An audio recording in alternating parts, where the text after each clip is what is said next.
दोस्तों आप लोग देख रहे हैं भोजपुरी माउंट और भोजपुरी माउंट में आप सभी का बहुत बहुत स्वागत है। दोस्तों छठ का सीजन शुरू हो चुका है और खेसारी लाल यादव का छठ का गीत भी रिलीज होना शुरू हो चुका है और ऐसे में खेसारी लाल यादव का एक और गाना का पोस्टर आ चुका है जो कि आदिशक्ति कंपनी से पोस्टर आया है और फाइनली आदिशक्ति कंपनी द्वारा प्रोमो भी जारी हो चुका है। जी हाँ दोस्तों, आप लोग प्रोमो को देख सकते हैं।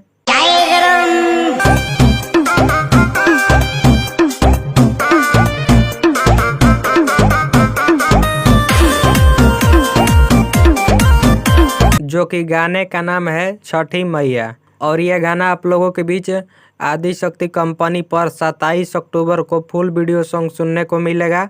हो सकता है तो 26 अक्टूबर को ही रिलीज कर दिया जाए, नहीं तो 27 अक्टूबर को फाइनली आप लोगों के बीच ये गाना सुनने को मिलेगा। बाकी दोस्तों कल खेसारी लाल यादव का एक और छठ गीत रिलीज हो रहा है जो कि एंगल म्यूजिक से रिलीज हो रहा है, जो कि आप लोग कल सुन सकते हैं जाकर एंगल म्यूजिक पर। फिलहाल अभी तक के लिए बस यही अपडेट था। आप लोगों का ये जानकारी कैसा लगा कमेंट बॉक्स में जरूर बताइएगा। साथ ही अपने भाई का चैनल सब्सक्राइब करके जुड़ जाइएगा। चलिए मिलता है नेक्स्ट वीडियो में नए टॉपिक के साथ।